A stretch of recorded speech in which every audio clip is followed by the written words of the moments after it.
La bourse est truquée. La bourse américaine, la bourse la plus emblématique du capitalisme mondial est truquée. Et tout ça est fait par des ordinateurs? Oui, par des ordinateurs. Ça va beaucoup trop vite pour l'homme. Les humains ont été supprimés des marchés. Qui sont les victimes? Tous ceux qui ont des actions en bourse. Si vous avez de l'argent en bourse, ne touchez pas à votre téléphone, n'appelez pas votre courtier. Ça chute! Ça chute! On a commencé à entendre hurler « Achetez, achetez, achetez !» Personne ne peut comprendre le flash crash. Flash crash qui durerait plusieurs jours, ça peut être la fin du système financier tel qu'on le connaît. Un autre crash? Je vous garantis que ça va arriver. On y va tout droit si rien ne change. Avant, quand on achetait une action, on la gardait en moyenne pendant 3 ans. Ma question, c'est aujourd'hui, quelle est cette durée pour une société de trading haute fréquence? Moins d'1 minute. Moins d'1 minute? En 2 minutes, on a déjà exécuté 21 millions de transactions. Le temps d'un battement d'œil, vous avez eu le temps de vendre et d'acheter 7000 fois des actions dans le monde du trading haute fréquence. Chaque fois que vous clignez des yeux, vous avez pu faire 7000 allers-retours achat-vente d'actions. Ça dépasse tout entendement de l'esprit humain. Je dis souvent que je suis comme un pilote d'avion de chasse, capable de faire des frappes chirurgicales de manière efficace sur les marchés boursiers. Vous vous intéressez à un réseau de communication. C'est un sujet extrêmement sensible. La procédure demande que je contacte le FBI. Vous avez l'air si pacifique. C'est drôle que vous me disiez ça. Une de mes forces, c'est qu'on ne se méfie pas de moi. J'ai toujours aimé spéculer quand le marché est très volatile et que c'est la bagarre. Ma plus grande peur, c'est que tout devienne informatique et que l'homme ne puisse plus intervenir. Il pourrait y avoir un crash mondial. Il faut les jetons, non ?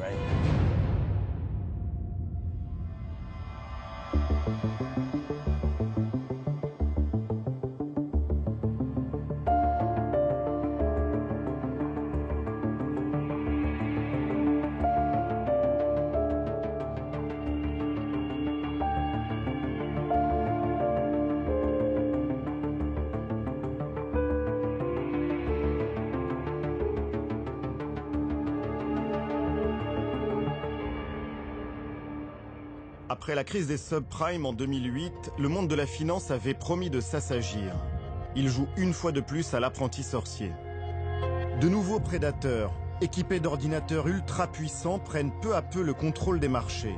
On les appelle les traders haute fréquence. Vous, moi, pouvons-nous saisir la menace qui plane? Je vais aller rencontrer les acteurs de ce monde. Un monde très masculin, où règne la loi du silence. Certains parlent pour la première fois.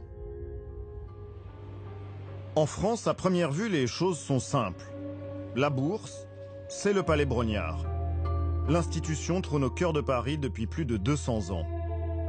Quand on y entre ce jour-là, la surprise est de taille. Il y est bien question de commerce, mais d'un tout autre genre. On n'y parle plus action, mais chiffon. La bourse n'est plus une bourse, c'est un espace à louer pour des salons. Les dieux à longue barbe de l'économie ont été remplacés par les dieux à longue barbe de la mode. À l'étage, il y a toujours une salle des marchés avec son tableau des cotations et sa corbeille. Ici s'affrontaient les agents de change. Mais ce n'est plus que de la déco pour une salle de cocktail. Pour voir la bourse de Paris, nous devons suivre une autre piste et même quitter la France. Un homme va nous guider. C'est un anthropologue qui s'est passionné pour les marchés financiers.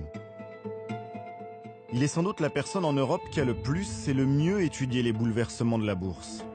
Il nous a donné rendez-vous à Londres, première place financière en Europe. Son nom, Alexandre Lemonnier.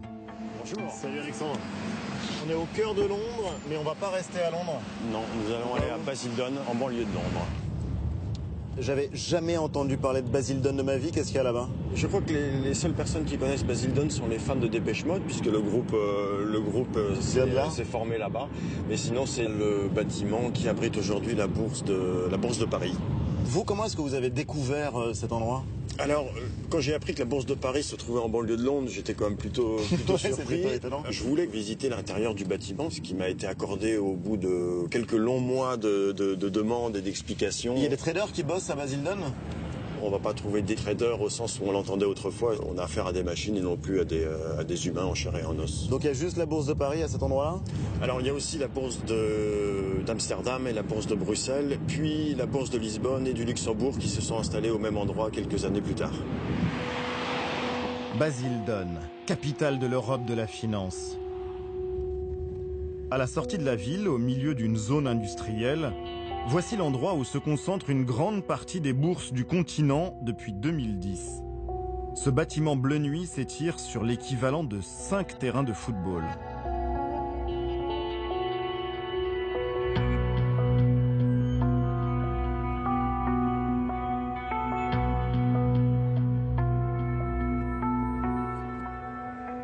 La Bourse de Paris est là, je pense qu'elle est à peu près à ce niveau-là. Donc une fois passé les deux grillages où il y a des chiens la nuit qui surveillent tout ça. Il y a des caméras partout. Il y a des caméras partout. Une fois passé le mur métallique là, qui ne protège pas grand-chose, on a un mur énorme, je crois de 3-4 mètres d'épaisseur. Là, il y a un mur de 4 mètres. Si un avion se crache sur le data center, la bourse elle continue de tourner parce qu'il y a ces murs énormes qui protègent l'infrastructure technique qui est à l'intérieur. Le lieu est très sécurisé. Interdit au public, le plus discret possible. Le bâtiment ne comporte aucune inscription. Impossible de deviner que derrière ce drapeau britannique se cache le nouveau palais Brognard. Donc c'est un lieu ultra secret, fermé au regard, mais quand on entre, on voit quoi? On a des portiques sécurité comme dans un aéroport. Au deuxième étage du bâtiment, on a les bourses elles-mêmes qui sont en fait des serveurs informatiques installés dans des cabinets. Un cabinet, c'est un peu de la taille de votre frigo dans lequel on installe des différents serveurs. Donc en fait, ce bâtiment énorme a été construit pour faire tourner toutes ces machines qui sont en fait, dont la pièce principale, les marchés eux-mêmes, sont des serveurs qui ont à peu près cette taille. Et donc très simplement, si quelqu'un à Paris ou à Bordeaux demande à son banquier de lui acheter tant d'actions d'une compagnie, en bout de ligne, ça va se passer ici? Absolument, si cette compagnie est cotée au CAC 40, l'ordre va passer par un certain nombre d'intermédiaires humains et techniques et au final, c'est un algorithme qui se trouve ici qui va acheter l'action que vous avez demandé à votre banquier d'acheter pour vous, tout simplement. Pour voir où s'échangent nos actions, nous faisons une demande au siège parisien. C'est bon, mais écoutez, je fais pas de votre demande et puis on va vous recontacter très rapidement. Après 10 jours de silence, on nous renvoie vers Londres. Je vous préviens, normalement, nous n'autorisons pas les caméras dans nos installations. En fait, jamais aucun média. Mais je peux faire suivre votre demande et je vous contacte la semaine prochaine. Dans la journée, nous recevons une réponse par mail. C'est un nom définitif. En cherchant bien, nous avons trouvé des images de l'intérieur. Une publicité de 2012 à destination des professionnels. Elle vante les avantages de Basildon. On peut y voir le grand, très grand espace disponible dont nous parle Alexandre L'aumônier. Des serveurs dernier cri et au final, très peu d'êtres humains. Toutes nos demandes n'ont pas été vaines. Une autre bourse, elle, accepte de nous recevoir. C'est la plus célèbre au monde. Les traders en chair et en os l'ont-ils aussi déserté?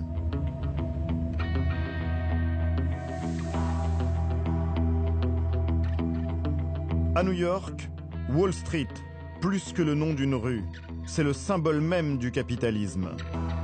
La bourse siège au numéro 11 depuis 150 ans.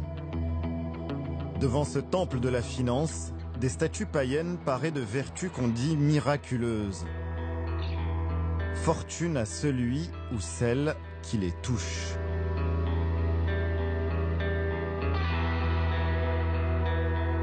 Nous entrons dans la mythique salle des marchés.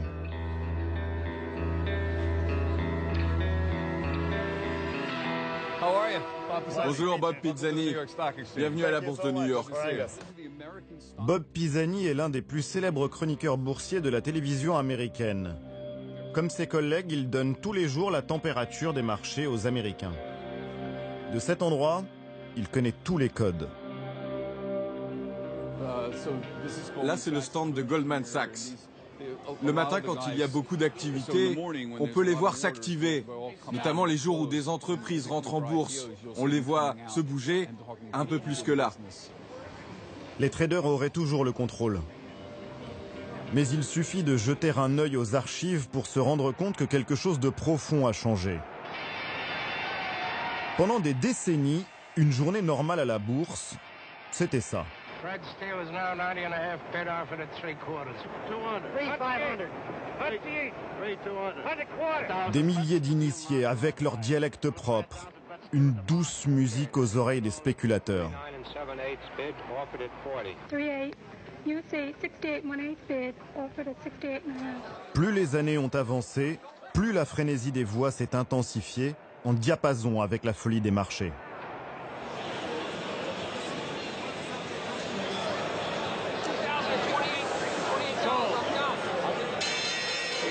C'était à qui crierait le plus fort.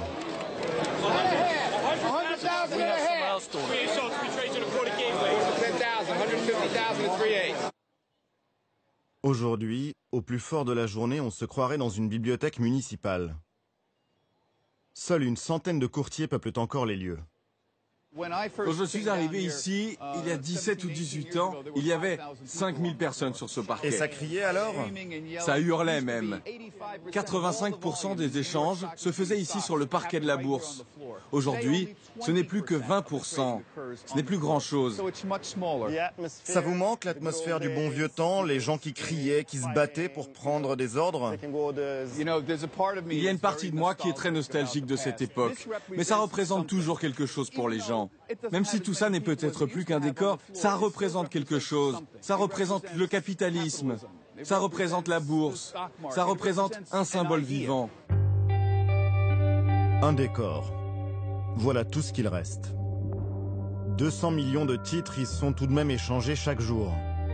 Comme en Europe, des programmes informatiques achètent et vendent des actions en remplaçant peu à peu les hommes.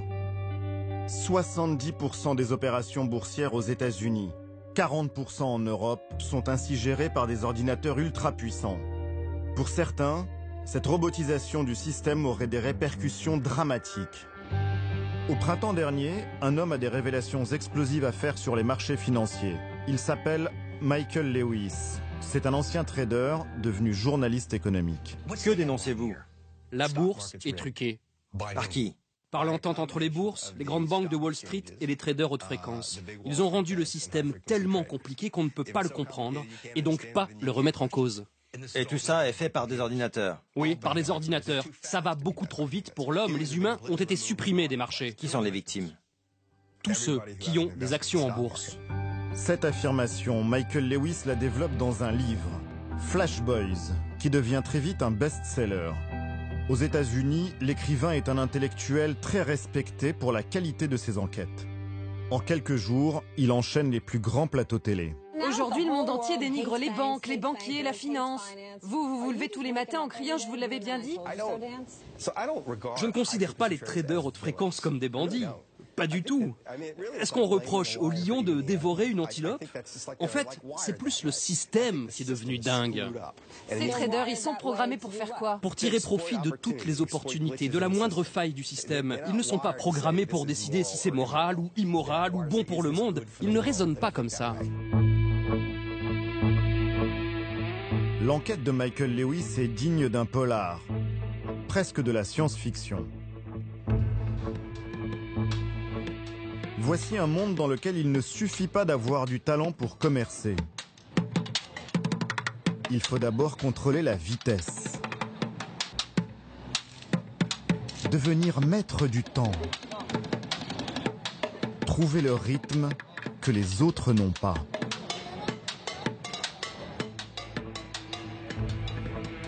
Nous allons rencontrer l'informateur de Michael Lewis. Brad Katsuyama est un lanceur d'alerte, l'un des premiers à avoir dénoncé le fonctionnement du système. Bonjour. Bonjour. Ravi de vous rencontrer. Merci de vous être libéré. Pas de problème. On va à votre bureau? Ok.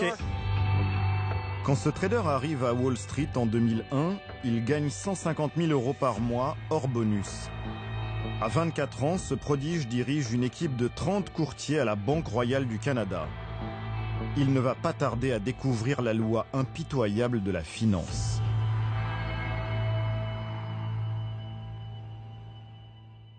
Mais quelle vue! Ça donne envie de monter sur un bateau et de partir au large. Ah, vous savez, quand on travaille ici depuis longtemps, on n'y fait même plus attention. Brad, comment est-ce que tout a commencé? Moi, mon métier, ça a toujours été de faire du trading. Jusqu'en 2007, tout ce que je voyais sur mon écran, que ce soit un achat ou une vente, je pouvais m'y fier à 100%. S'il y avait 10 000 actions disponibles, je faisais une offre pour ces 10 000 actions. Mais à partir de 2007, ce qui s'est passé, c'est que quand je voyais 10 000 actions sur mon écran, le temps de taper ça sur mon clavier, l'ordre partait, et ça me revenait en disant « Vous avez acheté 7 000 actions ». 7 000 actions? Oui, et en 2008, ce n'était plus que 6 000. En 2009, je n'en obtenais plus que 5 000. Plus le temps passait, plus la part de ce que je voyais à l'écran diminuait. Quand je demandais à mon service informatique « Qu'est-ce qui se passe avec mon ordinateur ?», il me répondait qu'il y avait beaucoup de monde sur le marché et que d'autres personnes voulaient acheter des actions exactement au même instant que moi.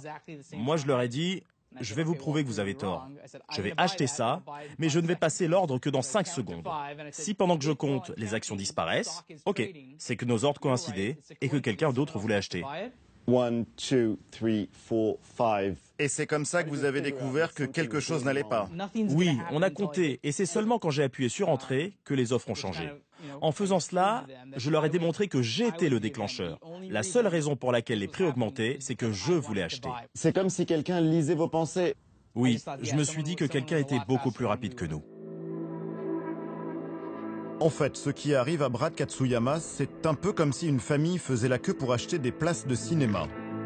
Quelqu'un voit la longue file d'attente, il passe devant tout le monde sans que personne ne s'en aperçoive. Il achète une bonne partie des tickets. Quand vient le tour de la famille, il n'en reste plus assez au guichet. Pour aller voir le film, elle est obligée d'acheter ses places à ce nouvel intermédiaire, mais évidemment un peu plus cher. La banque de Katsuyama perd ainsi des dizaines de millions de dollars. Il décide alors de recruter une équipe pour comprendre qui le devance et surtout comment. L'enquête dure 1 an.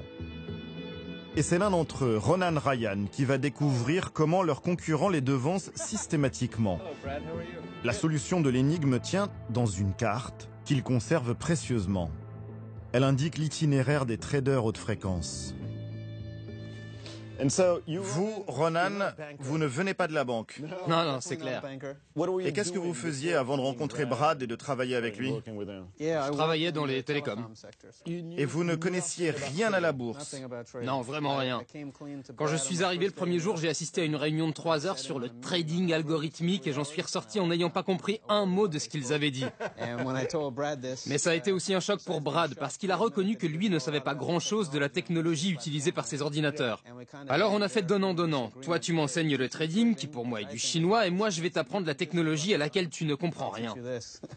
Parlez-moi de cette carte. Il y a Manhattan, là c'est Jersey City. Oui, c'est tout le New Jersey. Comme certains le savent, il y a aujourd'hui 11 bourses aux États-Unis et la plupart sont dans 4 bâtiments dans le New Jersey. Et la manière dont vous êtes relié à ces 4 centrales informatiques, c'est devenu capital pour le trading électronique.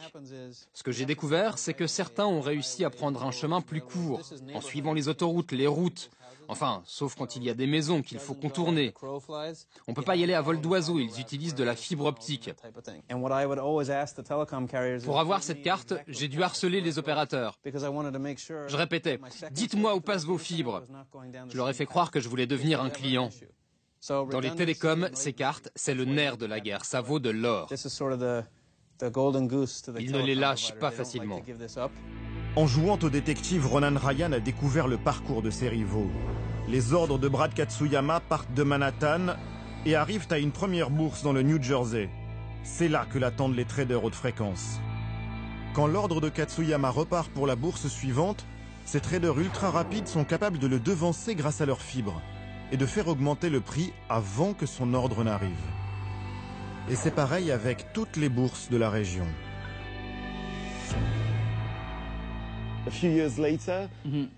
Avec le recul, Brad, vous n'avez pas été un peu naïf? Personne ne pouvait s'apercevoir de ce qui était caché dans l'ombre? Je peux vous garantir qu'on n'a pas été les premiers à découvrir ces fibres secrètes. Peut-être, je sais pas, les 10e ou les 15e.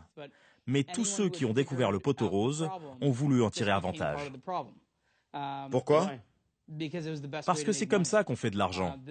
Le meilleur moyen de gagner de l'argent, quand un système a des failles, c'est d'utiliser ces failles à son profit. C'est ce que beaucoup ont choisi de faire. C'est comme si vous vous apercevez qu'une machine à sous dans un casino est déréglée, on gagne à tous les coups, et on ne veut le dire à personne. C'est ça le trading haute fréquence. Ces révélations enflamment Wall Street. Certains traders haute fréquence sortent même de leur silence pour l'affronter sur les plateaux télé. Avec nous, Manoj Narang. En 2007, il dirigeait un fonds d'investissement et il a découvert les mêmes couacs sur le marché que Brad Katsuyama. Mais sa réflexion l'a conduit dans une toute autre direction. Manoj Narang a créé une entreprise de trading haute fréquence appelée TradeWorks. On a effectivement remarqué les mêmes choses que Brad en 2007 sur les transactions. Mais plutôt que de hisser le drapeau blanc et dire on se rend, on ne fera jamais partie des gagnants, nous, une petite entreprise de 7 employés, on a décidé d'améliorer notre réseau télécom, de décortiquer tous les textes de la régulation. On a aussi mis à jour tous nos systèmes informatiques. Et devinez quoi, on a vu une amélioration miraculeuse de nos résultats. Pour votre seul profit? Non, pas que nous. On a commercialisé notre technologie. Et aujourd'hui, on génère 5% de tout le marché américain des actions. 5% du marché américain, ça veut dire 300 millions d'actions par jour. Des milliards de dollars brassés.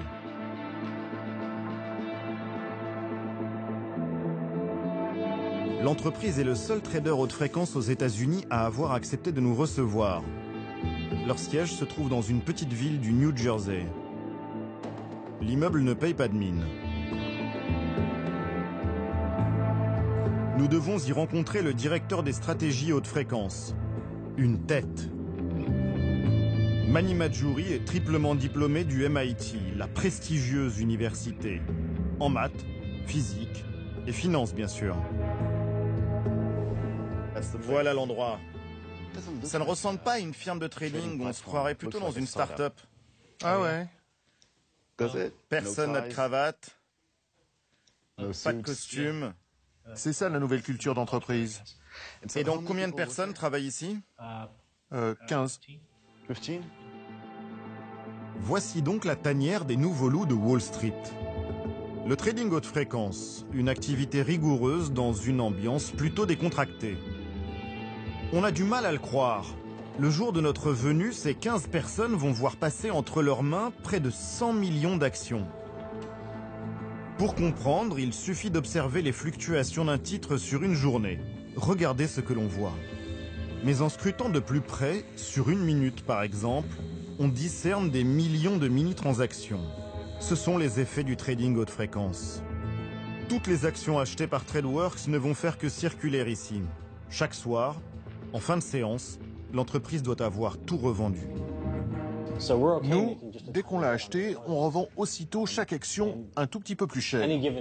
Ce que rapporte chaque transaction est loin d'être génial. Mais si on les additionne toutes, on fait un bénéfice qu'on va dire acceptable. Sur combien de bourses travaillez-vous simultanément? Aux États-Unis, à tout instant, on est actif sur 20 à 30 bourses. Quand on lui parle des critiques sur son métier, il les balaye d'un revers de la main. Pourquoi est-ce que tant de monde dit que les traders haute fréquence truquent le marché? Que si le marché est biaisé, c'est la faute des traders haute fréquence? Certains voudraient changer le système et revenir en arrière. Mais ma question c'est, qu'est-ce qui vous déplaît vraiment? La technologie mise en place ou juste le fait qu'il y ait des gens sur les marchés qui innovent? Et vous le savez, la crainte qu'inspirent les traders haute fréquence, c'est la peur des robots. Des robots qui opèrent sur les marchés à la place des êtres humains. Je ne pense pas que les robots prennent le contrôle de quoi que ce soit. Je dis souvent que je suis comme un pilote d'avion de chasse, capable de faire des frappes chirurgicales, de manière efficace sur les marchés boursiers. Et ça, c'est bien. Désormais, nous sommes dans un monde où la vitesse est essentielle, où avoir une technologie de pointe vous rend meilleur. La technologie rend-elle vraiment l'économie meilleure? Pour Thierry Philipponas, ce n'est pas si évident. Cet ancien trader surveille les bonnes pratiques sur les marchés. Il s'intéresse depuis leur apparition aux robots boursiers. C'est utile à l'économie, le trading haute fréquence? Non. Il n'apporte rien au marché, il ne fait que capter une rente parce qu'il est plus futé, plus rapide, plus technique que les autres. Si on admet que c'est la façon normale de traiter, le marché financier se déconnecte complètement de la notion de valeur d'une entreprise. C'est quoi une action cotée en bourse? C'est une fraction d'une entreprise qui est censée représenter la valeur de cette entreprise. Pour eux, traiter une action X ou une action Y, c'est comme traiter un jeton de casino. Il n'y a aucune différence. Le seul intérêt, c'est que ça s'échange en permanence. On pourrait se dire, après tout, il y a des gens malins qui gagnent de l'argent. Tout va bien. Et moi, ça me va très bien comme raisonnement. Sauf que, si ça se fait au détriment de l'intérêt général étant qu'on a besoin d'une économie qui puisse être financée par les marchés financiers, là, on commence à avoir un problème. C'est par pudeur que vous ne dites pas que c'est une arnaque? Juridiquement, le trading haute fréquence est parfaitement légal. D'un point de vue philosophique, ça consiste à créer un leurre. Voilà. À créer un leurre. Je vous leurre, regardez, il est beau mon prix, vous y allez. Et puis ça va tellement vite qu'on s'en aperçoit peut-être même pas. Ça va tellement vite qu'on s'en aperçoit pas, ou que quand on s'en aperçoit, il est trop tard. Allez toujours plus vite, avec des outils toujours plus sophistiqués. Pour les traders haute fréquence, le rendez-vous à ne pas rater, c'est chaque année, en novembre, à Chicago. 5000 participants bichonnés et pas une seule caméra à part la nôtre. L'endroit est réservé aux businessmen de toute nationalité. Ils s'enthousiasment devant des écrans mystérieux, avec un seul but, faire pleuvoir au plus vite les dollars. Dans leur slogan, une seule obsession, la vitesse. Un trading plus rapide en toute intelligence. Avec un esprit rapide, nous bâtissons un grand futur. Choisir nos services, c'est la garantie d'avoir la plateforme boursière la plus rapide au monde. Pour être le plus rapide au monde, ce commercial a sa botte secrète. Un réseau high-tech pour filer d'une bourse à une autre. Si une société vient nous voir pour dire « Nous voulons une connexion rapide entre un point A et un point B », nous fournissons le réseau pour permettre aux traders haute fréquence d'acheminer leurs ordres dans les data centers des bourses. On fournit un service haute performance qui leur permet de ne pas avoir de lignes engorgées et que leurs informations ne se perdent pas en route. Pour cela, nous avons créé notre propre réseau. Il nous appartient. C'est privé. Personne n'a accès aux données de nos clients. Ces réseaux, on les appelle des dark fibers, autrement dit des fibres noires, des fibres VIP réservées à un seul client. En 2010, une société de télécom va relier directement New York à Chicago, les deux plus grandes places financières du pays. Une fibre privée de 1200 km. Grâce à elle, une information met 6,5 millièmes de seconde pour traverser un tiers des États-Unis. Un chantier pharaonique réalisé dans le plus grand secret. Au milieu du tracé, la Pennsylvanie. Le long de la Nationale 61, ça ne se voit pas tout de suite. De drôles de poteaux coiffés d'un chapeau orange. Tous les 400 mètres, ils jalonnent le parcours. Une fois qu'on les a remarqués, on ne voit que ça. Ils sont tellement visibles qu'on a du mal à croire que c'est secret. Sur l'itinéraire, Sunbury, 10 000 habitants.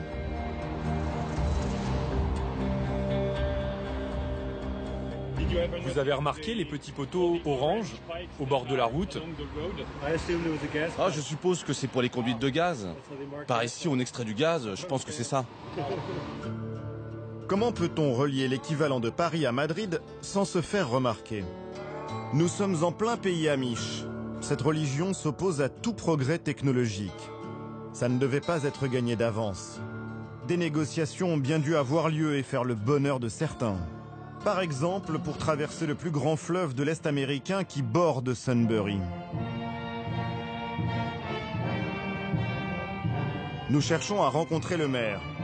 Il est très occupé à présider une cérémonie d'hommage aux pompiers de la ville. Dans ce coin tranquille, on dirait que le temps s'est arrêté. David Persing est le maire de Sunbury depuis 30 ans. Le chantier de la fibre, il s'en souvient vaguement. C'était à l'été 2010. Il accepte de nous montrer là où le câble passe dans sa commune. C'est en bas de cette route, après 2 ou 3 stops. Là en bas, tournez à gauche. Pas trop vite, il peut y avoir des enfants qui jouent dans le coin. Voici le pont, vous pouvez le voir. Ce pont d'1 kilomètre, c'est la porte d'entrée de sa ville. Ils sont où ces fameux tuyaux? Quel tuyau ça peut être? Que pensez-vous de celui qui indique « Attention fibre optique » ? Pour convaincre monsieur le maire, le maître d'œuvre a su trouver les bons arguments. Quand ils sont venus me voir ici à Sunbury, ils m'ont dit « On pourrait passer par d'autres ponts, mais on veut faire affaire avec vous. » J'ai ouvert mes bras et je leur ai dit avec plaisir. L'idée, c'est qu'on aura le droit de se brancher au réseau à 2, 3 endroits. Donc, si on veut séduire, par exemple, une grosse industrie qui veut s'installer et qui a des besoins numériques, nous, on pourra proposer ce service, alors que les autres villes alentours ne l'ont pas. Que ce soit la semaine prochaine ou dans 10 ans, cette fibre, c'est une opportunité pour Sunbury. Cette fibre n'aurait que des avantages. Mais ils vous ont dit que cette ligne, c'était avant tout pour la bourse, entre New York et Chicago? Je ne m'en souviens pas du tout, je ne sais plus vraiment s'ils nous ont dit à quoi ça servait. Pour se rafraîchir la mémoire, David Persing propose de jeter un œil au contrat qu'il a signé à l'époque. Bonjour Cheryl, vous me sortez le contrat sur la fibre? Merci. Allons lire ça dans mon bureau. Que dit le contrat sur l'usage réel de cette fibre? L'usage réel de cette fibre? Ce sont des câbles de fibre optique qui servent à la télécommunication. C'est tout? Oui. Moi, ce que j'ai compris, c'est que cela permet au pays entier de bénéficier d'Internet à haut débit. Il n'est jamais question de trading haute fréquence? Non.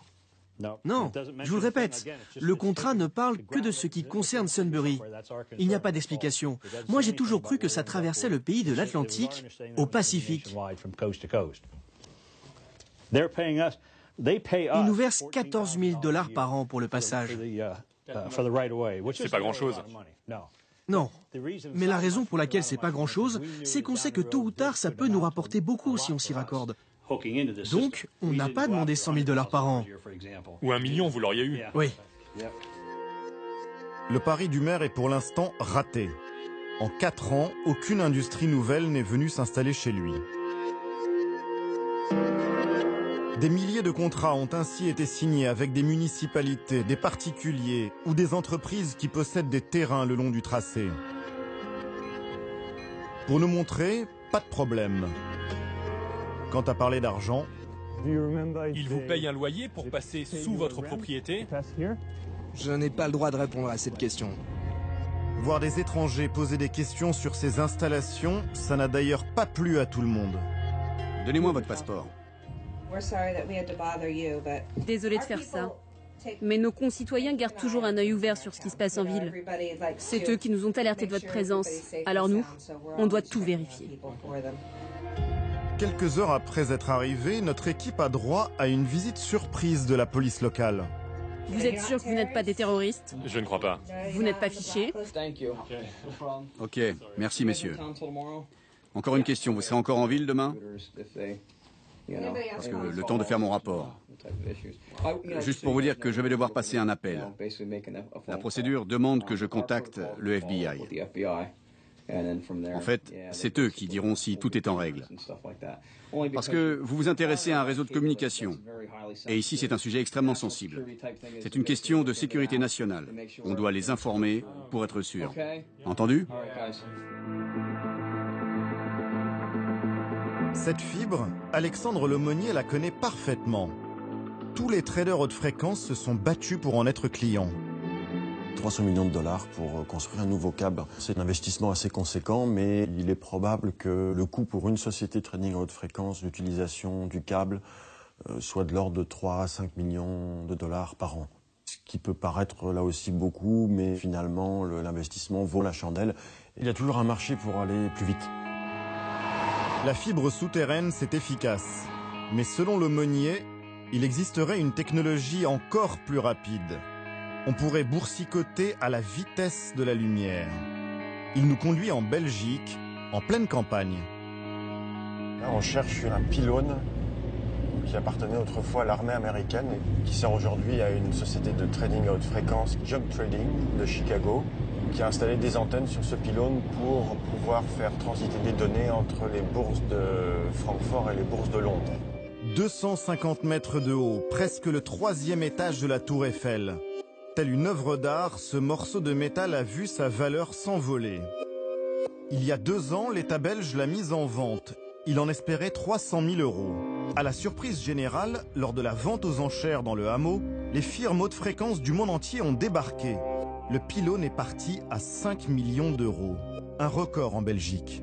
Et ça a été le bien public le plus cher, vendu en 2012. Ce pylône n'est que l'avant-garde d'un réseau tout entier. Une armée de tours utilisée par les traders, là encore en toute discrétion.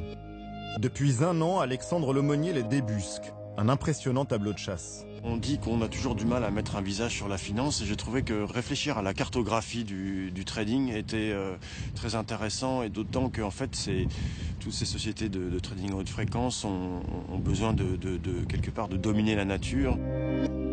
L'un de ceux qui dominent le mieux la nature travaille à Paris. Il est très méfiant envers les médias.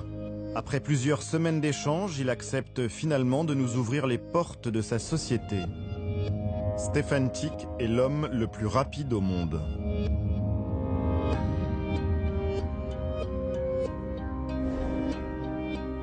Ancien d'Harvard, il a longtemps créé des logiciels pour la BNP avant de redécouvrir une vieille technologie, les ondes radio. Dans le milieu, on les appelle les micro-ondes. Un jour, j'étais dans mon bureau et j'ai eu cette espèce d'illumination où je me suis dit, mais oui, c'est trop bête. La lumière va beaucoup plus vite dans l'air que dans la fibre. La fibre, on ne peut pas aller tout droit. Donc, on est obligé de suivre les coins des rues, par exemple. Et les micro-ondes, on peut aller tout droit. Et donc, il y a eu une espèce de ruée vers ce nouveau concept, de ruée vers l'or. En 2011, il s'attaque d'abord à la fameuse route New York-Chicago. Il va pulvériser toutes les performances de vitesse. Avec la fibre, c'est 13 millisecondes aller-retour, et nous, c'est 8 millisecondes aller-retour. Donc la différence ne semble pas énorme, mais en 1 milliseconde, les ordinateurs font énormément de choses. Son nouveau défi, rapprocher par les airs les 2 plus grandes bourses d'Europe, Francfort et Londres. On a une tour là, on a une tour là, on a une tour là, on a une tour ici. Et chaque fois que c'est un tout petit peu changé d'angle, on a une tour qui répète le signal. Ici, on est très mécontent de ce petit angle ici qui fait que c'est pas parfaitement parfait. On perd 8 microsecondes. Les microsecondes, c'est 1, 2, 3, 4, 5, 6 chiffres après la virgule. On est quand même les plus rapides, donc c'est pas grave pour le moment. Ces relais à micro-ondes, Stefantic n'a pas le droit de les construire. Il doit les trouver dans le paysage. Nous l'avons convaincu de nous montrer l'un des endroits où il installe en ce moment sa technologie. Le lieu est insolite. La zone portuaire de Dunkerque. 2 techniciens voltigeurs l'accompagnent, d'anciens militaires experts dans les transmissions. Ils doivent intervenir en haut de ce silo à grains monumental, à 100 mètres d'altitude. C'est sa dernière trouvaille. On a un silo à grains incroyable ici, on a une église à Londres qui est vraiment très belle, où on est planqué dans le clocher. Et à Chicago, on est sur le 3e building de la ville, en hauteur. Le toit est facilement accessible, mais les techniciens vont devoir grimper encore plus haut. C'est incroyable, j'adore. 20 mètres d'ascension par vent fort. Mission, aligner ces paraboles récemment installées.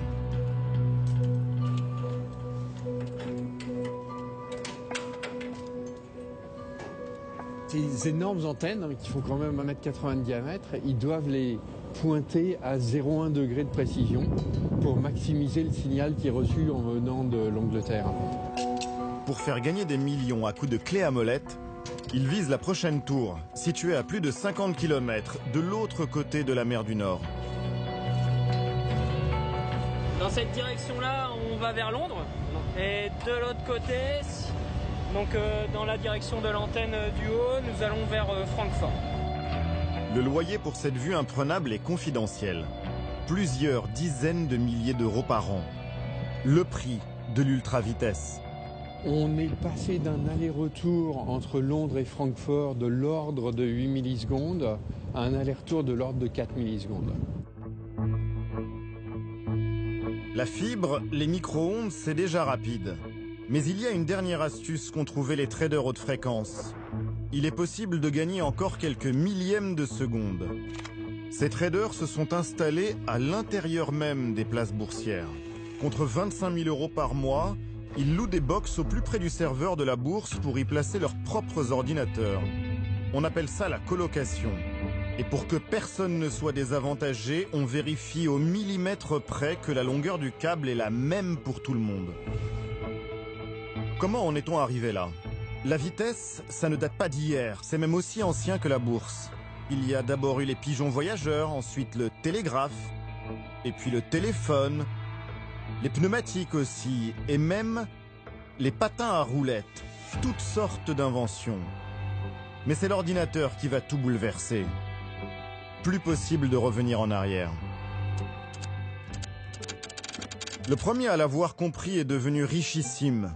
Certains voient en lui le père du trading haute fréquence. Ce milliardaire habite à 60 km au nord de New York, près de Banksville. Ça ne s'invente pas. Pour le rejoindre, il faut passer une première barrière. Puis 2 km plus loin, une deuxième. On aperçoit d'immenses écuries. Ce n'est pas dans son discret manoir de 2500 mètres carrés caché parmi les arbres qu'il nous a conviés. Plutôt dans sa petite dépendance qui lui sert de bureau au fond du jardin. Celui qui nous rejoint tranquillement est une légende, comme seule l'Amérique s'est en créée. Thomas Peterffy fait partie des 150 personnes les plus riches de la planète. Fortune estimée, plus de 10 milliards de dollars. C'est ça le rêve américain? Non, c'est le rêve hongrois. Ce Hongrois a fui le communisme en 1965. Il a 21 ans quand il débarque aux États-Unis. Comme je ne parlais pas anglais, je me suis dit qu'apprendre le langage informatique serait plus simple pour moi que de prendre des cours d'anglais. Thomas Peterffy fait aussitôt ses armes sur cette machine, une Programma 101. Il devient programmeur et met ses talents au service de courtiers de Wall Street. En 1983, il va avoir une idée de génie. Je me suis dit qu'il fallait que je réussisse à mettre mes programmes dans une sorte d'ordinateur portable. Et c'est ce que je vais vous montrer.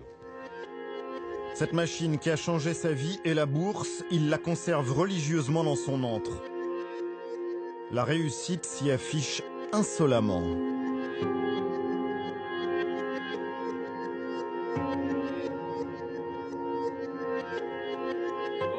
Ce courbet, je l'ai eu pour pas cher. 80 000 ou 400 000 dollars. Je ne me souviens plus.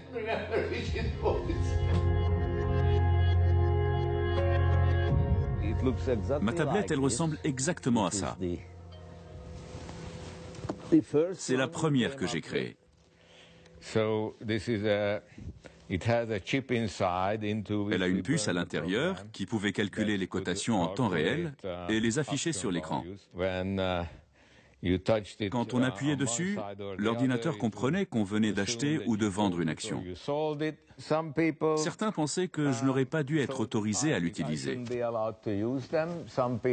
D'autres que ce n'était pas grave, que de toute façon ça ne marcherait pas. Mais ça a très bien marché, pendant très longtemps. Une tablette tactile, presque 30 ans avant celle qu'on connaît aujourd'hui. 4 ans plus tard, en 1987, nouvelle étape. Il invente un ordinateur qui achète et vend des actions tout seul. Même plus besoin d'humains. Un jour, un contrôleur du Nasdaq est venu dans nos bureaux. Il s'attendait à trouver un open space avec une flopée de traders au travail. Il rentre dans la pièce et il n'y a personne. Alors il dit, d'où viennent toutes ces transactions, comment vous faites? Je lui réponds, c'est juste cet ordinateur qui fait tout le boulot. Il réfléchit pendant un moment et il dit, vous ne pouvez pas faire ça. Je lui dis, pourquoi pas? Il prend le règlement et il trouve la petite ligne qui stipule que tout ordre doit être entré en utilisant un clavier.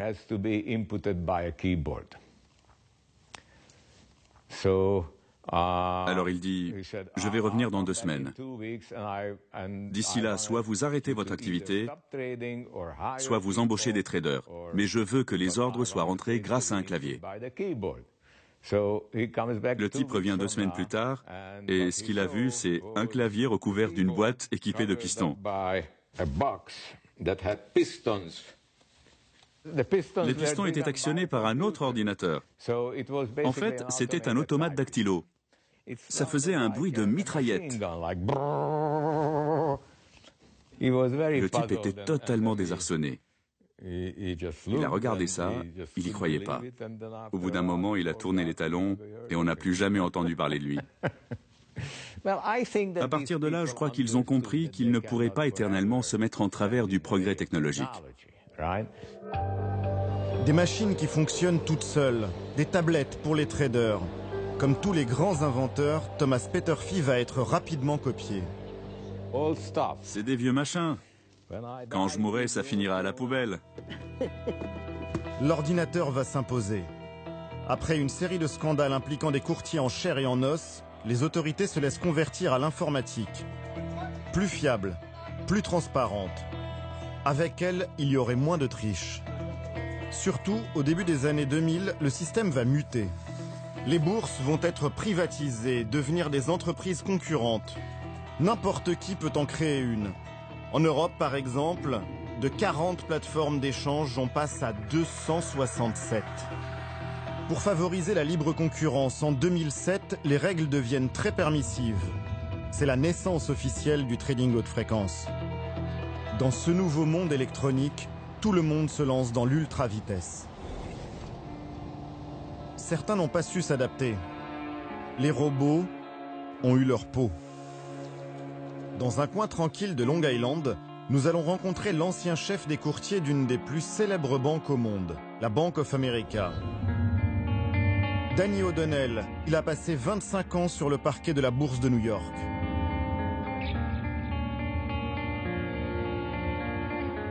Danny O'Donnell. Ali Badou, nice to meet you. Nice to meet you. Thanks for coming today. Pour découvrir son nouveau bureau, il faut prendre le bateau. Prêt pour un tour en bateau? Bien sûr. Vous en faites tous les jours? Tous les jours et tous les soirs. Je l'ai appelé volatilité. Racontez-moi pourquoi. Quand vous êtes vieux comme moi, vous savez pertinemment que quand le marché n'arrête pas de monter et descendre, c'est là qu'on se fait le plus d'argent. Si ça bouge pas, il n'y a rien à se faire. Et moi, j'ai toujours aimé spéculer quand le marché est très volatile et que c'est la bagarre. La bagarre, c'est ce qui a toujours plu à Danny O'Donnell dans la finance. Il a gravi tous les échelons un à un. Mais ça, c'est du passé. C'est quand même mieux qu'1 heure et demie de métro par jour, non? De l'autre côté de la baie, à l'entrée d'une marina, son quotidien aujourd'hui, c'est son restaurant, les Trois Palmiers. Un hommage à sa deuxième passion, le surf. Venez, suivez-moi. Bienvenue. Ça, c'est notre bar. On a fait une planche de surf de 6 mètres de long. Allez, je vous montre le reste du restaurant. C'est quoi ça? Un souvenir? Ça, c'est le strapontin sur lequel je me suis assis pendant 25 ans dans la fosse de la Bourse de New York. C'était mon compagnon de tous les jours. J'ai le droit de m'asseoir? Ouais, bien sûr. Ça va pas se casser. C'est sympa, c'est une petite attraction. C'est le seul vestige ici de ma carrière à Wall Street. 3 ans qu'il a refermé définitivement le strapontin. Mais Danny O'Donnell fait toujours dans la liquidité. À l'heure du marché, il gère sa brigade comme une troupe de traders. Ça va, Ben? Le poisson, les prix sont bien cette semaine? Ils sont en baisse en fait. C'est bien ça, on va en faire des plats du jour cette semaine. Si le cours du filet mignon est à la hausse, à ce moment-là, il vaut mieux le retirer du menu. Si le bar sauvage est à la baisse, alors on va tout faire pour le mettre en avant auprès des clients. Ça nous fera une belle marge et donc des bénéfices. Vous fonctionnez comme ça? Bien sûr, tous les jours. On est là pour ça, non? C'est comme à Wall Street. Sauf que mon nouveau boss est bien plus dur que l'ancien. C'est ma femme. S'il a quitté la bourse, ce n'est pas seulement pour avoir la belle vie. Les machines l'y ont poussé. Fini l'adrénaline et le flair du trader. Ça vous a écœuré cette nouvelle façon de faire du business? Nous, ça restait intelligible pour l'esprit humain. Avant, quand vous aviez une info avant les autres à la bourse, ça vous permettait de gagner de l'argent en étant les premiers à faire une belle opération. Alors que là, c'est sûr, ils sont rapides, mais c'est uniquement pour nous piquer notre info et nous court-circuiter au moment de l'achat. Vous avez l'impression d'avoir été remplacé par des ordinateurs? Absolument, aucun doute là-dessus. Pas de doute. Dans ce domaine, je suis devenu un dinosaure à l'âge de 47 ans. Peut-être que l'homme n'a pas besoin d'intervenir tout le temps, mais parfois c'est utile d'avoir quelqu'un qui puisse dire « Qu'est-ce qui se passe ici? Les ordinateurs sont-ils devenus fous ?» Il y a les dinosaures et ceux qui les ont remplacés. Des mathématiciens. Ceux qui rendent les ordinateurs malins. Ce sont eux les nouveaux maîtres de la finance. C'est à Paris que les meilleurs sont formés. Qu'est-ce qui se passe si vous mesurez la corrélation du Bund et du Bobble? Si vous mesurez la corrélation du Bund et du Bobble sur ce jeu d'actifs, vous allez trouver 0. D'accord. Avant, on n'avait pas des données toutes les millisecondes. Parfois, vous pouvez dire dans des articles, on dit oui, notre modèle permet de reproduire l'effet de Hepps. Ouais, enfin, heureusement, quoi. N'importe quel modèle raisonnable va faire ça, quoi. Bienvenue au Master Probabilité et Finance de Polytechnique et Paris 6. D'accord. Si vous ne comprenez rien, c'est normal. Ce cours s'adresse aux plus brillants étudiants de leur génération en mathématiques. Ils viennent du monde entier, écoles d'ingénieurs, d'informatique et même d'aéronautique. Il y a quelques mois, ils ne connaissaient rien à la bourse. Désormais, certains s'y voient déjà. J'aimerais bien faire du haute fréquence, à rejoindre l'informatique, les mathématiques, la statistique, les comportements économiques. Vous avez déjà le costume? Je passe un entretien, donc... Pour une boîte de trading haute fréquence? Ouais. Exact. C'est un secteur qui finalement en ce moment embauche pas mal parce qu'il y a plein de nouveaux problèmes qui arrivent avec l'électronisation des marchés qui est assez récente. On a plein d'opportunités d'emploi. Et ça paye bien? J'aime bien. Non, c'est une bonne question. Une bonne question qui se heurte déjà à la culture du silence chère aux banquiers. Ils gagneront environ 10 000 € par mois, une somme qui triplera dans les 5 ans. Et pour les meilleurs, ce sera beaucoup plus. Ce salaire élevé repose sur leur faculté à créer des algorithmes, des formules mathématiques qui donnent vie aux robots traders.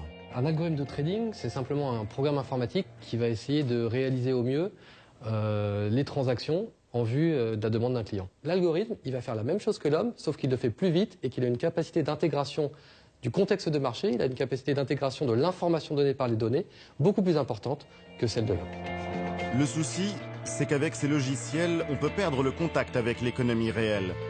Viser une compagnie d'aviation ou un marchand de yaourt, l'algorithme s'en fiche.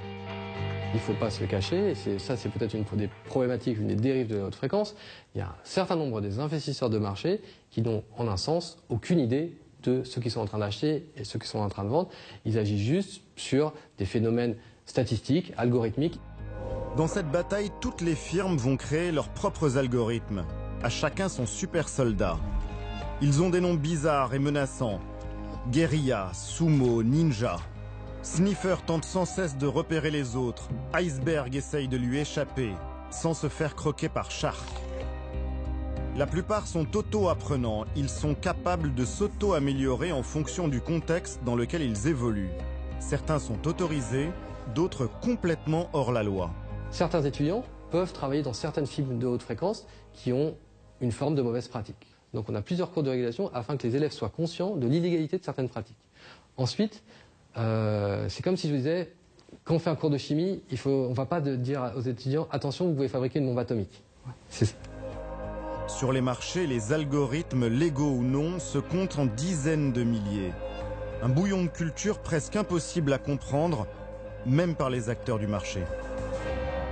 Si on voulait avoir une vue globale de l'interaction de tous ces agents algorithmiques pendant une seule journée de trading dans le monde entier, il faudrait récupérer toutes les données sur toutes les cotations, les transactions de tous ces marchés, ce qui, je pense, représenterait en termes de données plusieurs milliers de fois la Bibliothèque nationale de France.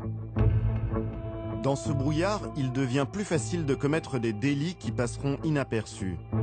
Ces délits, un homme les piste. Nous le retrouvons dans la banlieue de Chicago. Eric Hunsider est le seul à observer en toute indépendance le marché américain.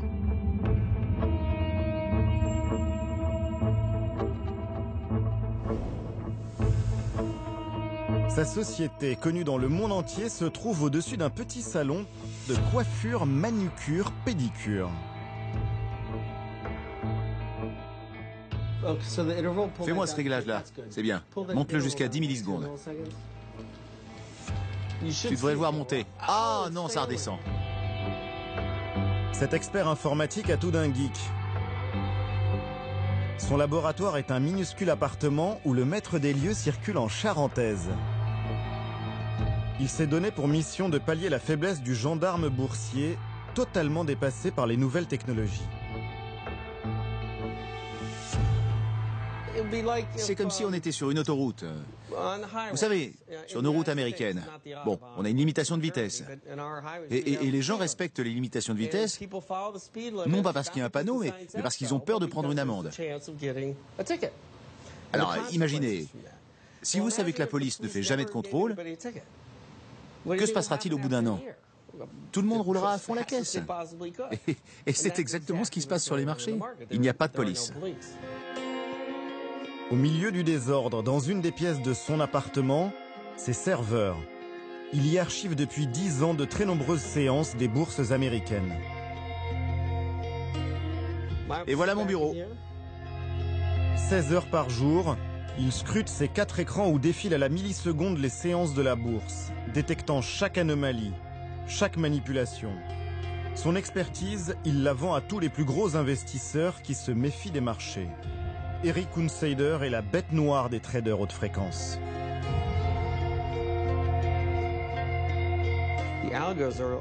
Les algorithmes sont fourbes. Ils vont grappiller des sommes, lentement. Et du coup, c'est dur de pouvoir dire « Hey, ce gars-là vient de m'arnaquer. Je n'ai pas été capable d'obtenir ce que j'aurais dû avoir. »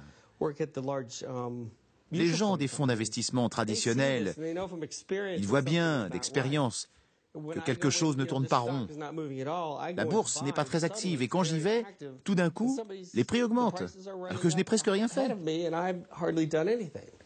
n'ont plus du tout confiance. Ça veut dire que le marché est truqué? Oui, absolument, c'est... Je crois qu'on peut dire ça, c'est vraiment le mot. En France, certains s'intéressent aussi à décrypter ces abus. Robert Hera est expert informatique. Il étudie les algorithmes boursiers depuis 5 ans. Il y a une pratique qu'il aime particulièrement. C'est ce qu'on appelle le quote stuffing. Quote stuffing, ça veut dire bourrage d'ordre. Je vais donner un exemple. Vous êtes dans un restaurant, vous arrivez à 15, vous commandez 15 entrées, et au moment où le cuisinier prépare la première, vous rappelez le serveur en disant « j'ai changé d'avis, je veux pas d'entrée ». Vous faites ça 1 fois, 2 fois, 3 fois. À votre avis, à combien de fois faut-il le faire pour que vous vous fassiez virer du restaurant? Bon, le quote stuffing, c'est ça. Vous dites « j'achète 10 actions de cette société », puis un millième de seconde après, vous dites « non, finalement, j'en veux pas ».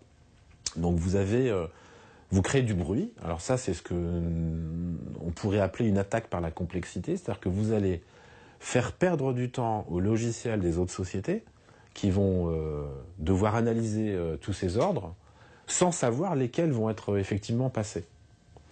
Donc les logiciels passent beaucoup plus de temps à faire ça qu'à réellement passer des ordres, parce que plus de 90% des ordres du marché sont de faux ordres, en fait, du code stuffing. En donnant de plus en plus d'autonomie à leurs algorithmes, les traders haute fréquence ajoutent de la confusion. Ils mettent peu à peu en danger tout le système boursier. La finance mondiale va ainsi connaître son premier crash électronique.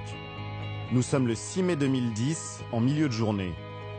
Quelques minutes qui vont changer la vie de Dave Lauer. À l'époque, ce jeune talent de l'informatique invente des codes pour un grand fonds d'investissement. Ça a été une journée de dingue. Le marché était déjà assez volatile. La télé diffusait en boucle les émeutes en Grèce. Ce que vous voyez, c'est ce qui se passe en ce moment en Grèce. C'est du direct, ce n'est pas un enregistrement, c'est maintenant. On avait CNBC au travail. J'ai levé la tête et d'un coup, le Dow Jones a chuté de 100 points. Et je me suis dit, tiens, c'est bizarre. La chute a commencé à 14h42 minutes 44 secondes, comme on peut le voir juste là. Tous les signaux sont passés au rouge. Toutes les actions sont parties à la baisse. Je suis allé voir mon chef et je lui ai dit, le marché vient encore de perdre 200 points en 2 minutes. Je crois qu'il se passe quelque chose. Il a regardé la télé, il s'est mis à réfléchir. Tout dégringolait. Comme dans tout crack financier, il y a un effet d'emballement collectif. Le marché s'est mis à dérailler totalement. Tout d'un coup, certaines actions plongeaient à zéro, d'autres grimpaient à $1000. En moins de 2 secondes, une valeur boursière très solide comme Walmart a décroché de 5%. Procter & Gamble a déjà perdu 25%. Ne faites pas attention à ça, c'est impossible que ça reflète la réalité. J'ai immédiatement appelé mes traders pour leur dire qu'est-ce qui se passe. Ils étaient littéralement pétrifiés. Ils m'ont dit, on n'en a aucune idée. Un des patrons de la boîte arrive et hurle, débranchez tout, cassez-vous des marchés. Alors tout le monde se précipite pour quitter les logiciels, éteindre les machines. À partir du moment où plusieurs centaines de firmes se retirent du marché parce qu'elles commencent à perdre beaucoup d'argent, le marché s'effondre. J'en vois beaucoup qui paniquent. Avec la chute, il y en a même qui veulent acheter de l'or pour assurer leurs arrières. À ce stade-là, on a vraiment cru que le système entier pourrait s'effondrer. À un certain moment, le plus grand marché de Chicago a décidé de stopper toutes les transactions. D'un seul coup, tout s'est effacé. Il n'y avait plus d'achat ou de vente, le marché a disparu.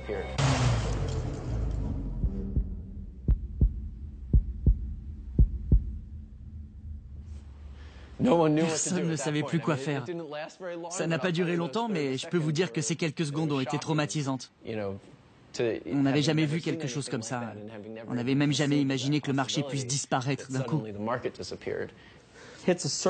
Ils ont utilisé un disjoncteur qui a tout arrêté pendant 5 secondes. Pas plus.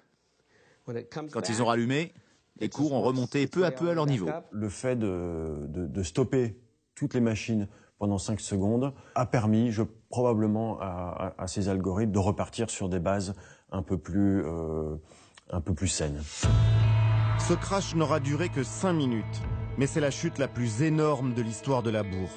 Les cours ont plongé de 1000 milliards de dollars, 3 fois le budget de la France avant de remonter. Un traumatisme pour les marchés qui a fait la une des JT. La bourse de New York a connu un vent de panique ce soir. Que se passe-t-il sur les marchés financiers? Tempête sur les marchés boursiers. Qui est responsable de cet immense raté? Dans un premier temps, le coupable est tout trouvé. Cette nuit, outre la crise elle-même, l'erreur d'un trader a complètement accentué le phénomène. Tout semble avoir commencé avec l'erreur d'un trader qui vend des actions pour $1 milliard alors qu'il ne voulait en vendre que pour 1 million. Un vent de panique qui serait dû à l'erreur d'un trader qui aurait confondu millions et milliards en passant un ordre. J'ai entendu parler de la rumeur du gros doigt, soi-disant un trader s'était trompé de touche et avait lancé un ordre de 4 milliards au lieu de 4 millions. Imaginez que quelqu'un a fait un logiciel qui soit aussi sensible à une erreur de frappe, c'est difficile à croire. Effectivement, après des mois d'enquête, pas d'erreur de frappe à l'horizon. Selon le rapport final des autorités, le déclencheur serait en fait l'algorithme d'un grand gérant de fonds du Midwest. Il aurait vendu beaucoup trop d'actions en même temps, provoquant d'un seul coup une propagation sur tous les marchés. Les machines ont paniqué. compte tenu de la rapidité des transactions financières, on a appelé ça un flash crash. Personne ne peut comprendre ce qui a causé le flash crash. La complexité engendrée par tous ces algorithmes qui interagissent entre eux, je pense que personne ne peut la comprendre. La patronne du gendarme boursier américain a dit, alors soit le soir même, soit le lendemain, avec mon anglais francisé, We are outgunned against supercomputers, ce qui peut se traduire par nous sommes, je dirais, totalement désarmés devant les supercalculateurs. C'est une déclaration spontanée de panique. On sent que là, le monstre qu'ils ont créé est en train de leur échapper. Au final, 150 millions de dollars se seront tout de même évaporés. Aucune sanction n'a été prise. Dave Lauer, lui, écœuré, a démissionné après le flash crash. J'ai toujours vu la technologie comme un moyen d'améliorer le monde. Et soudainement, ce qu'on avait créé allait dans la direction opposée. Ça m'a convaincu qu'on ne faisait pas du bien à l'économie. Et moi, ce dont j'ai besoin, c'est de travailler sur quelque chose de constructif. Le flash crash n'était qu'un début. Il y aurait des milliers d'accidents de ce genre chaque année, plus ou moins graves. Mars 2012, l'entreprise BATS entre en bourse. Après seulement 1 seconde de cotation, l'action plonge de 15 $ à 0.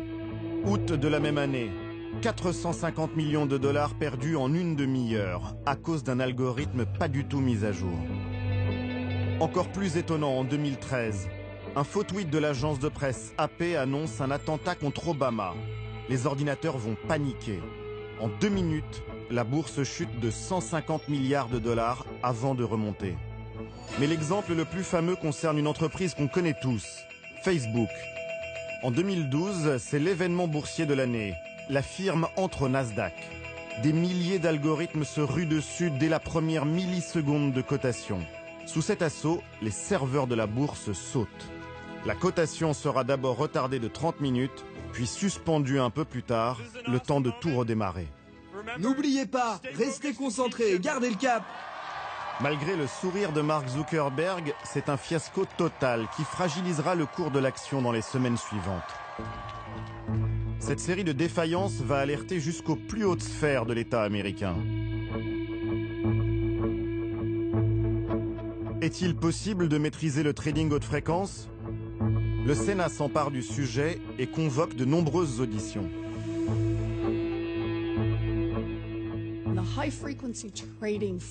Une société de trading haute fréquence, Virtu, a divulgué qu'en 1238 jours de trading, elle avait gagné de l'argent 1237 fois. Ce qui signifie qu'en presque 5 ans de spéculation, l'entreprise a fini gagnante tous les soirs, à part une fois. C'est pas ça la bourse. Les traders haute fréquence font de l'argent non pas en prenant des risques, mais bien en ponctionnant une petite somme aux investisseurs des millions de fois par jour. Du coup, la question c'est, est-ce qu'ils rendent un service en échange de cette dîme ou est-ce qu'ils dépouillent tout bonnement les investisseurs? Cette commission du Sénat va entendre tous les protagonistes. Courtiers, fonds d'investissement haute fréquence, patrons des bourses du pays, et aussi un repenti, un certain Dave Lauer. Les systèmes complexes échouent toujours. Ils devraient être conçus pour fonctionner harmonieusement et non pour se cracher. Comment les petits épargnants, disons, par exemple, si moi je veux acheter des actions, comment je peux rivaliser? Est-ce que je peux? Non, vous ne pouvez pas. Est-ce que ça ne pose pas la question de la confiance sur les marchés? On a vraiment besoin de plus de transparence. Moi, je pense qu'il faut plus d'analyse des bases de données. On n'arrête pas d'en parler, mais des outils efficaces pour vraiment analyser tout ça n'ont toujours pas été créés. Les outils du régulateur sont dépassés, ils n'ont pas la capacité de voir ce qui se passe en temps réel.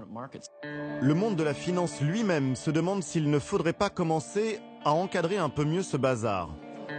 3 mois plus tard, à New York, dans un loft immense, des rencontres sont organisées. Du speed dating avec des speed traders.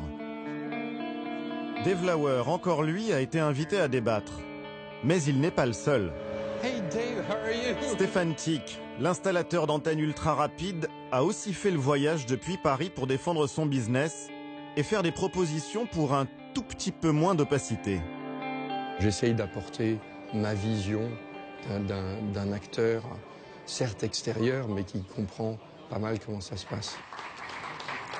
Thank you very much. You need transparent markets, and why do you need that? Because being fair is not sufficient. You need to be recognized by the public at large as being fair. Il réserve à la salle une petite surprise. Tout le monde va devoir répondre à la fameuse question: le marché est-il truqué? A small majority is in favor of not rigged, but we still have a third saying it's rigged. Un tiers de la profession présente ici ne croit plus dans le système, à cause des traders haute fréquence. Le français va devoir faire face aux critiques. Moi, je négocie 100 millions d'actions par an. Et je vais vous dire mon ressenti. Ce qui a l'air d'un petit avantage ne l'est pas du tout. C'est un gros avantage. C'est tout un business. Les traders haute fréquence se font 28 milliards de dollars chaque année. Les débats sont lancés. À la table numéro 5, Dave Lauer, le repenti, se retrouve face à l'un des plus importants traders haute fréquence américains. Il ne nous est pas inconnu. Ce n'est autre que Manny Maggiore. Vous ne pensez pas que la course à l'hyper-vitesse et les investissements énormes que ça demande, c'est de l'argent gâché? À un moment, il faut se demander, c'est quoi l'intérêt de gratter encore 10 millionièmes de seconde? Avant, faut pas oublier qu'il y avait une collusion flagrante entre les courtiers humains. On n'avait pas ses chances. C'était la jungle.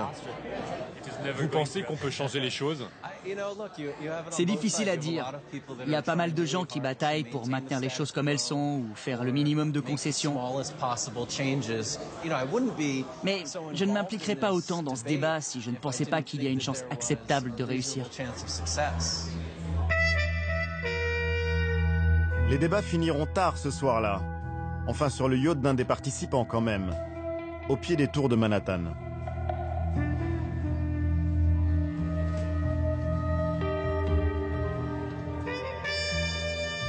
L'autorité boursière américaine, la SEC, commence aussi à se bouger. Elle a lancé un appel d'offres pour s'équiper d'un logiciel qui permettrait de tout voir des marchés. Midas. Mais le gagnant est très loin de faire l'unanimité. Le problème technique est que pour qu'une société puisse construire un tel logiciel, il faut que cette société connaisse très bien les marchés financiers. Et qui d'autre qu'un trader à haute fréquence connaît aussi bien les marchés financiers. Donc au final, la SEC a décidé de confier la réalisation de ce logiciel, cette machine de surveillance, à un des plus éminents traders à haute fréquence américains. Donc voilà, là il y a clairement un conflit d'intérêts. C'est une firme de trading haute fréquence qui sait exactement ce que la SEC peut voir. Moi, si j'avais la main sur ces données, je saurais précisément ce qu'ils peuvent voir et surtout ne pas voir. Je me ferais plein d'argent en conseillant des boîtes. Hey, ils verront jamais ça. Ou alors, faites gaffe parce que ça, par contre, ils sont capables de le voir. Midas, c'est ça. Un logiciel qui enregistre les millions de transactions d'une journée. Et l'entreprise qui l'a créé, TradeWorks. Certains disent que vous êtes à la fois juge et partie. Vous savez, il y a eu un appel d'offres très exigeant pour choisir celui qui devait s'en occuper. Et on a bien fait attention à séparer Midas de notre activité quotidienne de trading. Je pense vraiment que c'est une critique infondée. Il y a quelque chose de totalement impartial avec les données. En aucun cas, on oriente les chiffres ou on incite à les regarder d'une certaine manière. Il y a un autre problème avec Midas, c'est qu'il ne permet de scruter qu'un tout petit bout de la bourse. Midas ne s'occupe que des marchés d'actions. Voilà, vous êtes au New York Stock Exchange, vous achetez du Apple, du IBM, ce que vous voulez. Or, les marchés d'actions sont désormais beaucoup plus petits que d'autres types de marchés, type dérivés, options, je sais pas, matières premières ou devises. Donc, est-ce que ce logiciel peut donner une idée générale de ce qui se passe, ne serait-ce que dans une journée? La réponse est clairement non. La France ferait-elle mieux? peut-elle contrôler l'essor du trading haute fréquence? Nous avons rendez-vous avec le gendarme de la bourse française, l'autorité des marchés financiers. Bonjour. Bien, bonjour. Merci de nous accueillir. Je vous en prie. Gérard Ramex est à sa tête depuis 3 ans. Parmi les sujets de préoccupation, les risques qui inquiètent dans le trading haute fréquence, il y a ce qu'on appelle les flash crash. Il y en a eu en France? On n'a pas eu de flash crash comparable à celui des États-Unis il y a quelques années, de 2010, mais on a régulièrement sur tel ou tel titre à un moment des décalages qui sont anormaux et qui proviennent du dysfonctionnement de la formation des prix dû à des algorithmes. Ça, c'est exact. Et ça vous inquiète? Ah oui, c'est assez inquiétant. Et est-ce qu'il y a un risque de perte de confiance des investisseurs? Les grands gérants actions, et pas seulement en France, sont très négatif, à ma connaissance, à l'égard du trading haute fréquence. Il y a ces grands fonds dont vous venez de parler, et personne ne pleurera sur leur sort. Personne ne pleurera sur leur sort, sauf vous et moi, si on a mis notre argent dans un de ces fonds. Parce qu'en fait, ils ne gèrent pas leur argent. Ils gèrent l'argent de tout le monde. Donc si vous avez de l'assurance vie avec des unités de compte, eh bien, votre performance sera un peu moindre parce que l'exécution des ordres aura été un peu moins bonne. À l'AMF, on s'intéresse de plus en plus à ces traders haute fréquence. Laurent Combourieux dirige la cellule qui traque les manipulations. Sur ces 30 enquêteurs, 3 travaillent désormais spécifiquement à les pister. Comment est-ce qu'on enquête sur le trading haute fréquence? On a mis en place des serveurs spécifiques avec des bases de données, on a des bases de plusieurs téraoctets de données. Par exemple, dans une enquête, on est amené à gérer 1,5 milliard d'ordres. Pour décrire ce qui s'est passé pendant 20 millisecondes. 20 millisecondes, ça représente un dixième du temps que vous mettez pour cligner des yeux, par exemple, d'accord? Eh ben, il nous faut à peu près 20 pages de description dans un rapport d'enquête, d'accord? Ah, sachant qu'une séance de bourse, ça commence à 9h, elle finit à 17h30, donc c'est beaucoup de millisecondes. C'est très compliqué de demander son algorithme à une boîte de trading haute fréquence. Ah oui, c'est sûr qu'ils ne vous le donnent pas spontanément. C'est comme demander à Google son moteur de référencement, ils ne vont pas vous le donner spontanément. Et puis après, si vous voulez, nous on est en enquête, donc on est sur des faits passés, il faut trouver l'algorithme qui fonctionnait, qui était en service au moment qui nous intéresse, pas l'algorithme qui tourne aujourd'hui. Alors il faut savoir que les traders haute fréquence, ils ajustent les algorithmes. En permanence. En permanence. Donc il faut connaître les paramètres de l'époque des faits, quoi. Sinon ça sert à rien, quoi. Et dans les cas passés, on a dû comprendre ce que faisait l'algorithme. C'est pour ça qu'on a mis un certain temps. Mais on a fini par comprendre. Donc là, vous avez un trader haute fréquence qui, sur un titre du CAC 40, lors d'une séance de négociation de ce titre, a annulé 114 600 fois ses ordres pendant donc une journée de négociation. 114 600 annulations entre 9h et 17h30 sur un cours de bourse. Vous êtes parmi les rares à aller chercher, à enquêter là-dessus? Bah oui, parce que... Parmi les gendarmes boursiers mondiaux. Ouais, ça peut vous paraître idiot, mais il y a beaucoup de régulateurs qui bossent avec Excel. Avec le logiciel Excel. Voilà.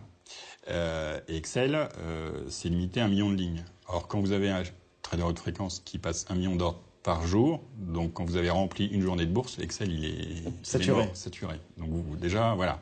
Mais pas évident votre boulot, hein. Non, ça je vous remercie. C'est pas tout à fait évident, mais bah, c'est passionnant aussi. Ouais. Mais non, c'est beaucoup plus compliqué qu'il y a 3-4 ans, quoi. En 8 ans, seules 2 enquêtes ont abouti et il y a de toutes petites amendes. En fait, rien ne pourra vraiment changer si on n'impose pas une nouvelle règle du jeu commune à tout le continent. À Bruxelles, à 2 pas des institutions européennes, Benoît Lallemand travaille pour l'ONG Finance Watch. Depuis des mois, il plaide pour une réforme totale de la bourse dans des groupes de travail parfois interminables. Les traders haute fréquence, tout leur modèle économique tourne autour du fait de mettre des ordres sur les marchés, des millions d'ordres chaque minute ou chaque heure, et de les modifier ou de les annuler constamment. Si maintenant on met une taxe sur les messages financiers, de l'ordre du centime ou même du dixième de centime d'euro, du jour au lendemain, ça rend juste non viable du point de vue économique un modèle qui est fondé sur la manipulation de marché. Quand vous proposez ce genre de mesures, vous avez évidemment des acteurs qui vous disent ben non, ça va avoir un impact sur le marché. Évidemment, c'est ce qu'on voudrait. On en est encore très loin au niveau européen. Il y a un an, les eurodéputés ont bien voté le principe d'une plus grande transparence de la haute fréquence. Mais toutes les normes techniques du texte doivent encore être discutées. Une grosse bataille s'annonce pour Benoît Lallemand. Ça fait 1200 pages en fait. C'est pas du tout du langage facile à comprendre. Donc c'est du langage très pénible, très technique. Et même pour des gens qui viennent des marchés ou des banques, comme c'est le cas des employés de Finance Watch, il y a pas mal de formules. Le diable est dans les détails. Donc il y a des décisions qui ont été prises au niveau législatif. Et maintenant la façon dont ça va être appliqué, l'endroit où on met le curseur, va faire la différence entre une loi qui servira à rien du tout et où le trading à haute fréquence ne sera pas du tout impacté, et au contraire une situation où vraiment on va voir une vraie réglementation. En face, ils sont des armées d'avocats qui ne font que ça. Le combat va encore durer des mois. La loi n'entrera pas en vigueur avant 2017. Pour rencontrer ses adversaires, nous avons contacté des dizaines de firmes haute fréquence en Europe, mais aussi des banques françaises qui se lancent dans l'ultra-vitesse. Mais dans le milieu, le silence est la règle d'or. Après des mois de négociations, un professionnel hollandais s'est finalement laissé convaincre. Remco Lenterman est considéré comme le lobbyiste en chef du trading haute fréquence européen. Il a pris toutes ses précautions. Nous ne verrons ni ses super ordinateurs, ni ses employés. Juste cette salle de réunion. Moi, je pense que la bourse est très loin d'être truquée. Je pense en fait que ceux qui disent ça ne comprennent rien et sont irresponsables. Il est indiscutable que les marchés sont meilleurs aujourd'hui que ce qu'ils étaient il y a 10 ou 15 ans. Nous, par exemple, IMC Financial Markets, nous sommes des teneurs de marchés électroniques. Nous traitons chaque jour des centaines de milliards de dollars en équilibrant le marché. Si vous cherchez à vendre, nous, on est toujours là pour acheter et inversement. Ils fonctionnent sur le mode de la patate chaude, donc ils ne vont acheter les titres que quand ils peuvent les revendre immédiatement après.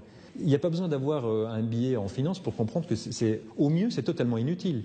Au pire, c'est l'intermédiation forcée et donc ça rajoute un coût. Je n'arrive toujours pas à comprendre qu'on dise que nous ne générons pas de la valeur, car nous sommes indispensables pour les marchés. Si tous les traders haute fréquence éteignaient leurs machines, les bourses disparaîtraient. Vous êtes un lobbyiste très actif. Je n'appelle pas ça du lobbying. Je préfère dire que j'éduque les gens. C'est aussi simple que ça. Je vais vous dire, dans le futur, tous ces discours populistes contre nous s'arrêteront. Parce que les gens verront dans 3, 4 ou 5 ans que les acteurs dont tout le monde parle aujourd'hui apportent beaucoup au marché. Et même parfois, les font vivre. N'en déplaise à Remco Lenterman, les critiques ne sont pas près de s'arrêter. Dans le Wall Street Journal, un homme a déclenché une nouvelle bataille. Il remet en cause l'impartialité des bourses. Pour plus de profit, elles seraient devenues les complices des traders haute fréquence. Ces accusations vont faire trembler toute la finance américaine. Après plusieurs échanges très longs par téléphone, nous obtenons un rendez-vous chez lui. Stamford, Connecticut, petite ville de bord de mer où vivent beaucoup de ceux qui travaillent à Wall Street. Haïm Bodek est un ancien maître stratège des marchés. Dans le milieu, on l'appelait le marchand d'armes algorithmique. Hi, good to see you. Hi, I'm Ali. Hey. Thank you for having us. Hey. Yeah? Haïm Bodek n'est pas un banquier. Son domaine universitaire à lui, c'était les mathématiques et l'intelligence artificielle. Nous voilà dans la Batcave.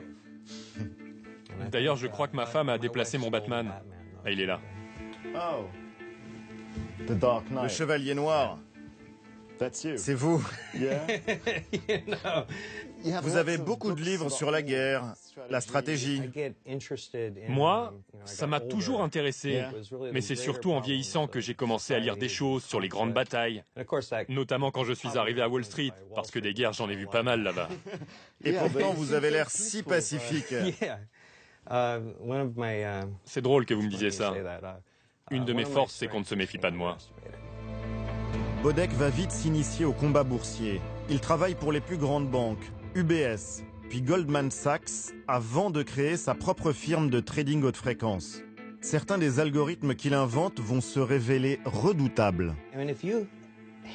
Nous, on avait une stratégie pour attaquer les autres et leur prendre $20 000 de leur poche, instantanément. Juste comme ça. Boum. Sur tous les marchés, boum.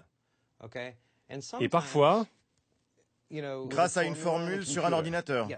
Oui, on appelait ça un grand balayage, une razzia, d'accord?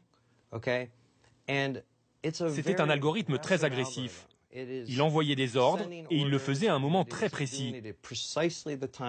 Et si vous réussissiez votre coup, au bout du compte, vous pouviez faire virer le mec en face, le jour même.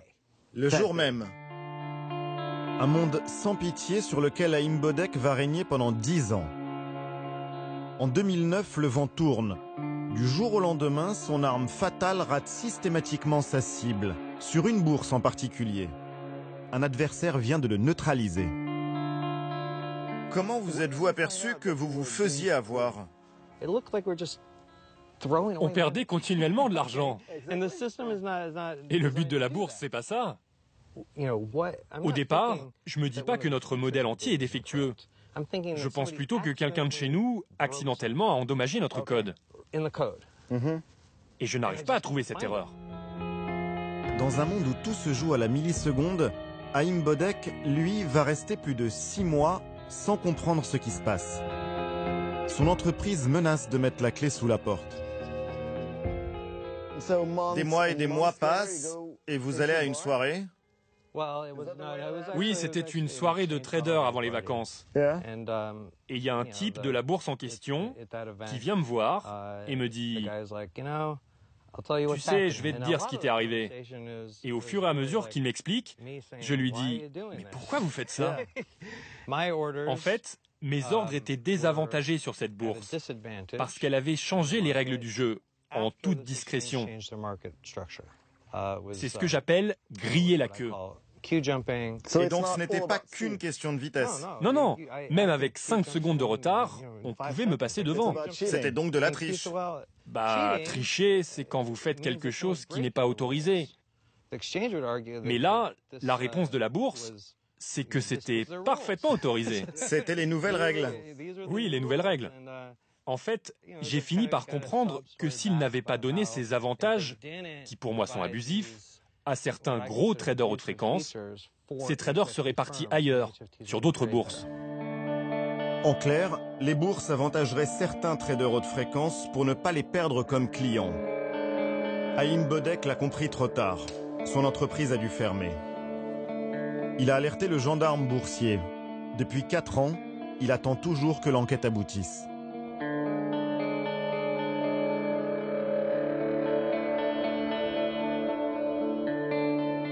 Si même les bourses sont complices, comment échapper aux traders haute fréquence? Une solution existe peut-être. Créer une nouvelle bourse où la vitesse serait enfin limitée. À l'origine de ce projet un peu fou, Brad Katsuyama et Ronan Ryan, ceux qui avaient dévoilé au grand jour les inégalités du système. Leur trouvaille tient dans une boîte. On a regardé toutes les technologies qui permettraient de ralentir le système. Et l'idée qui s'est avérée la plus fiable, aussi fou que ça puisse paraître, ça a été de mettre une bobine de 60 km de fibres dans cette boîte. 60 km de fibres. Oui, les gens me disent quelle place ça prend, c'est grand comme cette pièce, et moi je réponds souvent que ça a la taille d'une grande boîte à chaussures. Donc tout le monde doit passer par cette fibre. Oui, tous les ordres qui arrivent dans notre bourse vont devoir parcourir les 60 km jusqu'au serveur. Que vous conduisiez une Ferrari ou une vieille bagnole, vous arrivez tous au même moment. C'est la voie d'accès vers l'équité? Exactement. Depuis son lancement il y a 1 an et demi, leur plateforme basse vitesse connaît un beau succès. Elle accueille aujourd'hui 1% des échanges d'actions aux États-Unis. Tout le monde a accepté de jouer le jeu, fonds d'investissement, grandes banques et même certains traders haute fréquence. Il n'a jamais été question de dire « si vous utilisez un ordinateur, vous êtes méchant ». Il s'agit plutôt de dire « il y a des privilégiés sur les bourses, il y a des stratégies prédatrices où certains utilisent des technologies pour dominer les autres ». C'est ça qu'on a voulu éliminer et je crois qu'on a plutôt bien réussi. Cet endroit, c'est pas une utopie. C'est en tout cas un marché plus juste que tous ceux qui ont jamais été créés. Dave Lauer, lui, a créé une société de conseil pour améliorer la bourse et mettre ses talents au service de l'intérêt général. Dans ce milieu, vous avez des gens qui pourraient guérir le cancer ou lutter contre le réchauffement climatique. Ce sont parmi les personnes les plus intelligentes du monde. Les inciter à faire ce qu'ils font, c'est un mauvais calcul. Est-ce que la finance rend les gens vraiment utiles à la société? J'en suis pas sûr. Quant à Haïm Bodek, il y a quelques semaines, il a enfin gagné son combat. La bourse, qui avait changé ses règles sans le dire, a été condamnée à une amende de 14 millions de dollars. Bodek pourrait en récupérer le tiers en tant que lanceur d'alerte. Les choses vont aller un tout petit peu mieux. Enfin, c'est tout ce qu'on peut espérer. Reste Michael Lewis, le journaliste par qui tout a commencé. Il a vendu les droits de son livre Flash Boys à Hollywood. Les nouveaux loups de Wall Street ne pourront plus rester dans l'ombre.